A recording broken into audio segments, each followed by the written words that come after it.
नमस्कार, मिथिला मंच न्यूज में आपका स्वागत है। मैं मनोज। बड़ी खबर हम बता दें, दरभंगा में देर रात तक क्राइसिस मैनेजमेंट की बैठक हुई है। इस बैठक में जो माध्यमिक शिक्षा विभाग है उसको एजेंडा तैयार करने के लिए दिया गया है और आज इस बात की विधिवत घोषणा हो सकती है कि 4 जनवरी के बाद स्कूल कोचिंग खुलेंगे।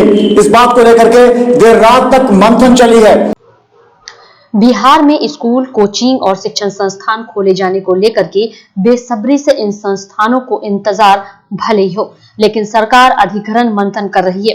गौरतलब है कि 18 दिसंबर को मुख्य सचिव दीपक कुमार ने क्राइसिस मैनेजमेंट की बैठक में 4 जनवरी से स्कूल, कोचिंग खोलने के लिए आवश्यक गाइडलाइन जारी करने का निर्देश शिक्षा विभाग को दिया था और उसके बाद से ही शिक्षा विभाग लगातार माध्यमिक शिक्षा बोर्ड एवं अधिकारियों के साथ बैठक कर रही है।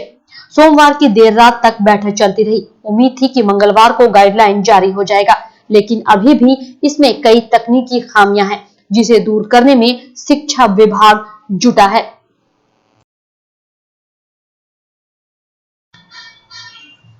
शिक्षा विभाग के सामने गाइडलाइन जारी करना इतना आसान नहीं है, क्योंकि इसे पालन कराने की जिम्मेवारी जिन संस्थानों पर है उस पर कड़ाई करना भी आवश्यक है। इसे लेकर के शिक्षा विभाग ने जो गाइडलाइन तैयार किया है उसमें वर्ग 10वीं और 12वीं के लिए बोर्ड परीक्षा के तहत स्कूल, कोचिंग खोलने की इजाजत दे सकता है, जबकि इसमें महामुक्त संस्थानों के द्वारा बांटना, इसके अलावा ऑड इवन के तर्ज पर वर्ग का संचालन और दूरी के साथ सैनिटाइजर का इस्तेमाल संस्थान को करना आवश्यक होगा।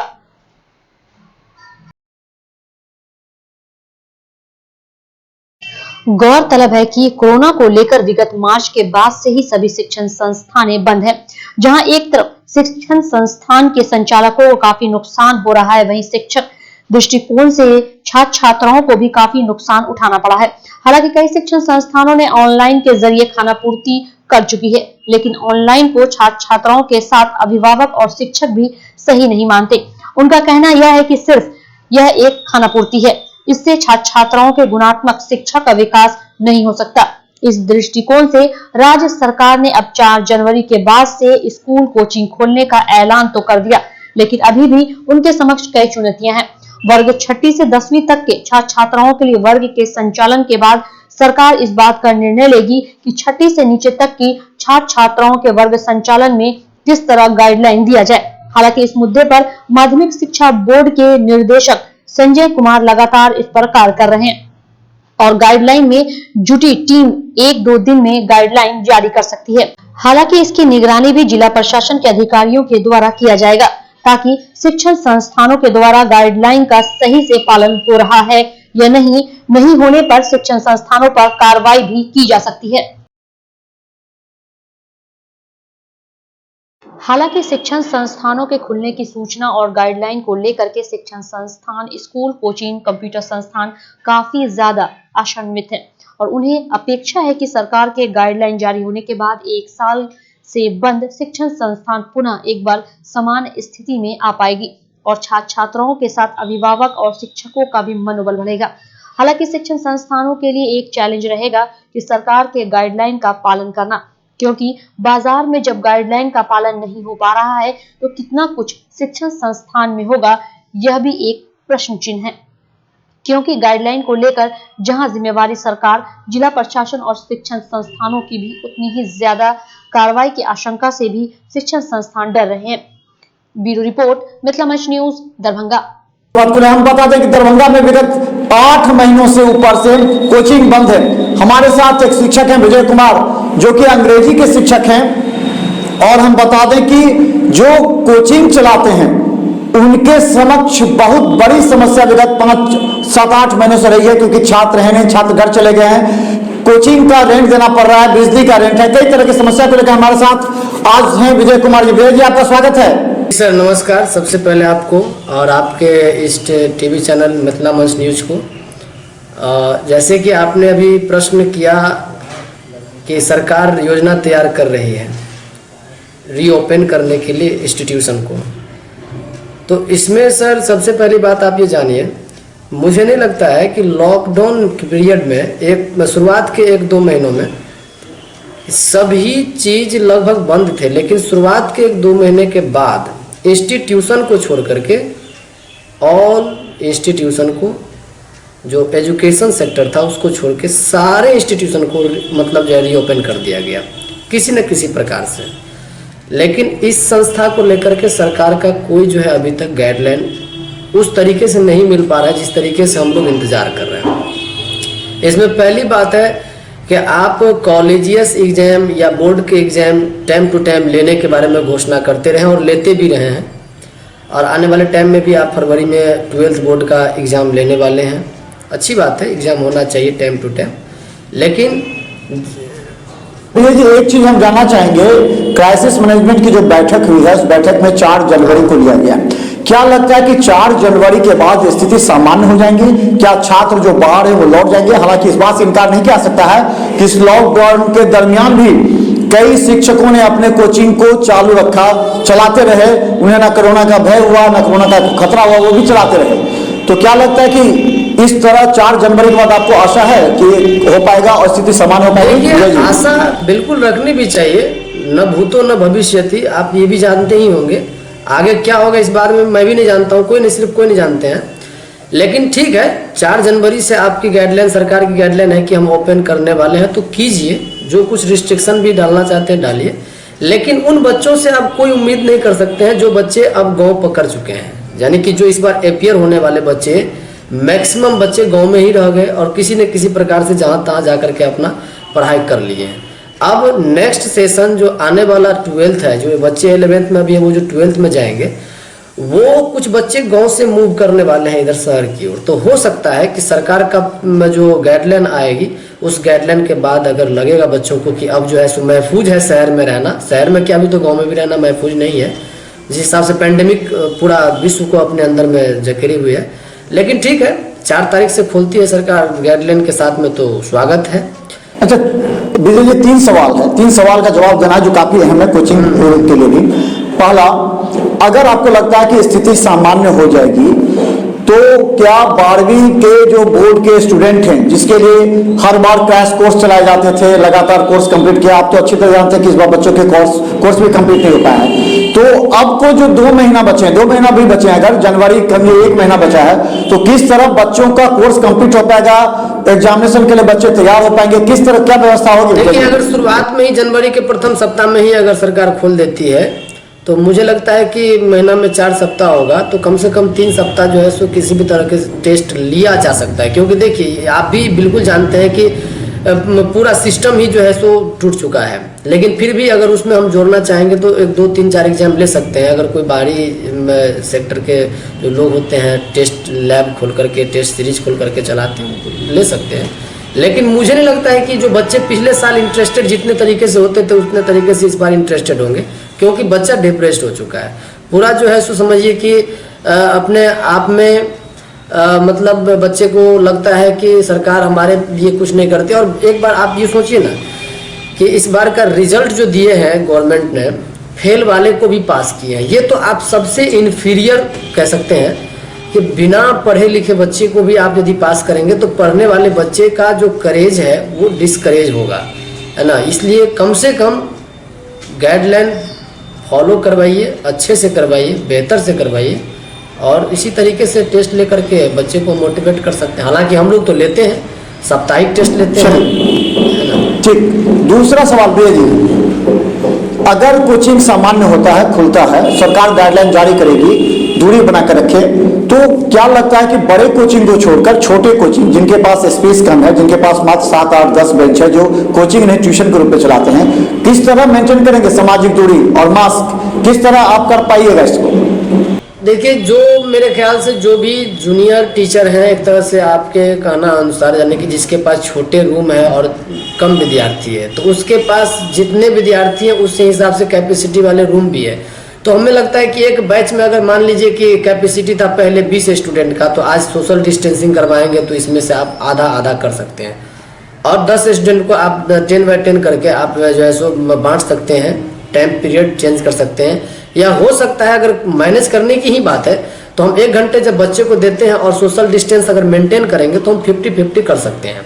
हालांकि संभव दिख नहीं रहा है, लेकिन फिर भी अगर उस हिसाब से करेंगे तो चल सकते हैं।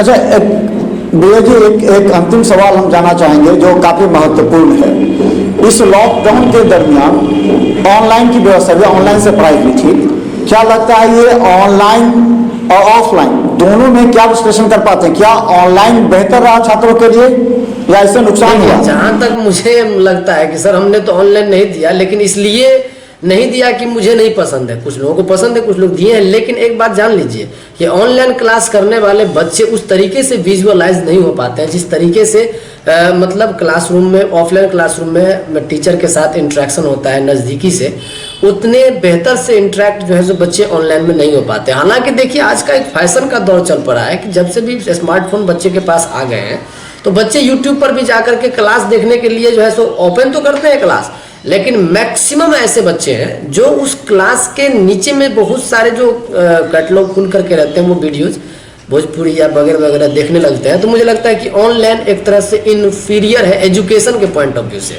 और ख़ास तौर पर जो अपीयरेंस स्टूडेंट है वो उस तरीके से नहीं कंडक्ट कर पाते हैं ऑनलाइन कोर्सेज को जिस तरीके से उसको करना चाहिए था। मैक्सिमम की मैं बात कर रहा हूँ, 100% नहीं कर रहा हूँ सर, है ना। तो ऑनलाइन मुझे लगता है कि बिल्कुल ठीक नहीं है। हाँ विजय जी, एक अंतिम सवाल ये है, आप कब से कोचिंग प्रारंभ करें? मतलब लॉकडाउन के दरमियान कब से आप कोचिंग चला रहे हैं? और अब अगर खोलेंगे तो किस तरह का 60-30 दिनों का या 40 दिनों का किस तरह का पैकेज आप दे रहे हैं बच्चों को क्रैश कोर्स के लिए, ताकि कोर्स कंप्लीट हो जाए? बच्चों को किस तरह का कर रहे हैं और क्या उम्मीद है? जब अक्टूबर में रीओपन किए थे क्लास को, तो हमारा एक यूनियन जो था हमारे ही कैंपस में, बहुत सारे लोग आए जो हमारे शिक्षक बिरादरी के लोग हैं, आए, डिस्कशन किए, और डिस्कशन करने के बाद में हम लोग यहाँ के जो सिटिंग एमएलए थे संजय सराबगी, आज भी हैं वो, तो उनके पास हम लोग अपना एक प्रपोजल लेकर के गए और उस प्रपोजल को इसमें ये शामिल किए थे कि सर हम लोगों को क्लास चलाने दिया जाए आपके अनुमति से। हालांकि सरकार की अनुमति तो अभी नहीं है, लेकिन अगर हम लोगों को नहीं चलाने दीजिएगा तो हमारा भी परिवार है, कैसे आएंगे? तो किसी न किसी तरीके से वहाँ से हम लोगों को मिला, अप्रूव मिला, हम लोग चालू किए। अभी तक जी मतलब किसी न किसी प्रकार चला रहे हैं समझिए, लेकिन गाइडलाइन आने के बाद में देखेंगे कैसा सरकार का गाइडलाइन है, और जिस प्रकार से गाइडलाइन होगा उसमें और मजबूती के साथ हम कम समय में बच्चों को जो है सो बेहतर से शिक्षा देंगे। हालांकि अभी तक जितने भी बच्चों हमारे पास पढ़े हैं लॉकडाउन के बाद 1.5-2 महीने में, मैंने भरसक प्रयास किया है कि बच्चों का सिलेबस पूरा कंप्लीट हो, और मुझे लगता है कि मैंने अभी तक 90% सिलेबस कवर करवा दिए हैं क्रैश कोर्स में, क्योंकि हमने शुरू में ही आया तो क्रैश कोर्स खोल दिया क्योंकि हमारे पास टाइम का बहुत कमी था। तो हम सोचे कि चलिए भाई अब क्रैश कोर्स में ही पढ़ लेते हैं, तो बच्चे लोगों ने बड़ा इंटरेस्टेड होकर के पढ़ा भी, और अभी भी कुछ जो टॉपिक बचे हैं उसको हम लोग डील करेंगे, टेस्ट लेंगे और देखेंगे सरकार का गाइडलाइन क्या, उस हिसाब से हम अपना भी चेंज करेंगे कुछ। कोचिंग संस्थान, एजुकेशन सिस्टम, क्योंकि स्कूल भी बंद है, कॉलेज भी बंद है, तो क्राइसिस मैनेजमेंट की बैठक के बाद यह अंदाजा लगाया जा रहा है कि ये जल्दी खुलेगा कोचिंग, और जब कोचिंग खुलेगी तो स्थिति सामान्य हो जाएगी। कोचिंग चलाने वाले शिक्षकों की भी दयनीय स्थिति काफी नाजुक हो चुकी है। इन्हें उम्मीद है कि 1 साल के बाद अगर कोचिंग खुलता है तो छात्र भी कोचिंग आएंगे, सामान्य दूरी बना के रखेंगे, मास्क लगा के रखेंगे, कोचिंग संस्थान सैनिटाइजर रखेगा, सभी व्यवस्था गाइडलाइन के अनुसार ये विधिवत, यानी हम बता दें कि आपकी विधिवत घोषणा हो सकती है। तो उम्मीद है कि आपका कोचिंग भी छात्रों के हित में होगा, और जल्द से जल्द कोचिंग में छात्रों का सिलेबस भी 30 दिन का भी हो, लेकिन आप उसे कंप्लीट करेंगे ताकि छात्रों का जो फरवरी में एग्जाम होने वाला है। एक छोटा सा बात बता दीजिएगा, ये फरवरी में जो एग्जाम लेना है तो क्या आप लोग चाहते हैं सरकार से कि फरवरी का एग्जाम मार्च में कर दिया जाए? मेरे अकेले चाहने से नहीं हो सकता है सर, लेकिन मैं चाहता हूँ कि जिस तरीके से लॉकडाउन बहुत लंबे समय तक लगाया गया था, तो कम से कम 1 महीना का जो है सो सेशन आगे बढ़ा दिया जाए, फिर आप अगले साल जो है सो अपने टाइम टू टाइम कर लीजिएगा। लेकिन इस बार के लिए कम से कम 1 महीना, जो कम से कम 1 महीना और ज़्यादा से ज़्यादा भी 1 महीना अगर बढ़ा देते आप तो विद्यार्थियों के लिए बहुत ज़्यादा सुविधा हो जाता है। लेकिन सरकार है तो सरकार हमारे आपसे जो है सो सिंगल राय थोड़ी लेती है, सरकार का अपना भी एक सिस्टम है, और उसको जो सुविधा होगा, क्योंकि हमें ये भी देखना होगा कि मार्च अप्रैल में हमारे यहाँ पंचायत चुनाव भी शुरू हो जाएंगे। तो मार्च में और अप्रैल में जब चुनाव शुरू हो जाएंगे तो मुझे लगता है कि एग्जामिनेशन लेने में कठिनाइयाँ हो सकती है, तो फरवरी में भी सरकार रख सकती है। और नहीं, अगर सरकार के पास में लगेगा कि हमारे पास संसाधन है, साधन है, तो ले सकती है सरकार मार्च में लेती है तो बहुत स्वागत है। अगर नहीं भी लेती है मार्च में, फरवरी में ही ले लेती है, तो उसको भी हम लोग स्वागत करेंगे, देखेंगे आगे क्या होता है। तो जी, धन्यवाद। धन्यवाद। हमारे साथ विजय कुमार अंग्रेजी के शिक्षक हैं जो लगातार दिग्गी पर अपना कोचिंग चलाते रहे हैं और अपने छात्रों को सही समय पर सिलेबस भी पूरा करते हैं। और इस बार भी जो कठिन एक परिस्थिति है कोचिंग के लिए, छात्रों के कैरियर के लिए, छात्रों के एग्जाम को लेकर के, इसमें पूरी तरह तन्मयता के साथ कार्य करेंगे। उम्मीद है कि अगर छात्र शिक्षकों की यही मांग है कि अगर संसाधन हो सरकार के पास तो 1 महीना उसे बढ़ा दिया जाए, ताकि छात्र और शिक्षक दोनों के हित में ये सफल हो और छात्र अच्छे अंक से पास कर सके। तो मिथिला मजदूर कार्यक्रम समय दीजिए इजाजत। धन्यवाद विजय जी।